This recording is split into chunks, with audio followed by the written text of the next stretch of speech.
రంజాన్ పండుగ సందర్భంగా కూటమి ప్రభుత్వం ఇస్తున్న ఇఫ్తార్ విందులను ముస్లింలు రాష్ట్ర వ్యాప్తంగా బహిష్కరిస్తున్న నేపథ్యంలో ఏలూరులో ఏర్పాటు చేసిన ఇఫ్తార్ విందును బహిష్కరిస్తున్నట్లు ముస్లిం మత పెద్దలు కలెక్టర్కి స్వయంగా విన్నపించుకున్నారు. ఇఫ్తార్ విందుకు వ్యతిరేకంగా మసీదులకు నల్ల బ్యాడ్జీలు ధరించి నిరసన తెలిపారు.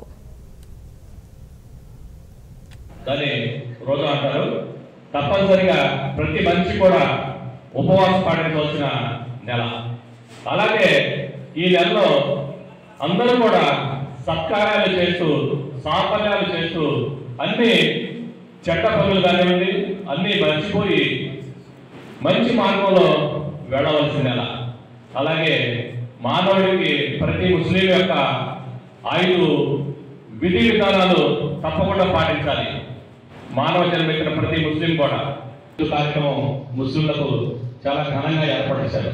మరి కార్యక్రమంలో మైనారిటీ వారు కానివ్వండి అలాగే మన వక్ఫ్ బోర్డు వారు కూడా అందరూ కూడా కలిసి ప్రభుత్వ పెద్దలందరూ కూడా ఈ కార్యక్రమాన్ని గొప్పగా ఏర్పాటు చేశారు. మరి ఈ కార్యక్రమంలో మేము ముస్లిం తరఫున పాల్గొన్నాం.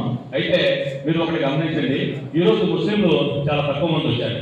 మెయిన్ కారణం ఏంటంటే రాష్ట్రంలో ఉన్న అభద్రతా భావం, అలాగే వక్ఫ్ చట్టం గురించి వక్ఫ్ బోర్డు చట్టం గురించి అందరూ కూడా ముస్లింలు దీన్ని బాయ్కాట్ చేయడం జరిగింది. అయితే అందరూ బాయ్కాట్ చేస్తే మీ నోటీసులు రావడం కుదరదనేసి మేము వచ్చి మరి ఈ కార్యక్రమం ఇలా ఉంది మేడం, మరి వక్ఫ్ బోర్డు చట్టం సవరణలో మరి చేస్తే ముస్లింలకు చాలా అన్యాయం జరుగుతుంది. వక్ఫ్ బోర్డు వలన అలాగా వాళ్ళు సవరణ వలన వాళ్ళ యొక్క విషయాలన్నీ కూడా అదేవిధంగా వాళ్ళ ప్రభుత్వ ఆధీనంలోకి వెళ్ళిపోయి వాళ్ళ స్వయం ప్రతిపత్తి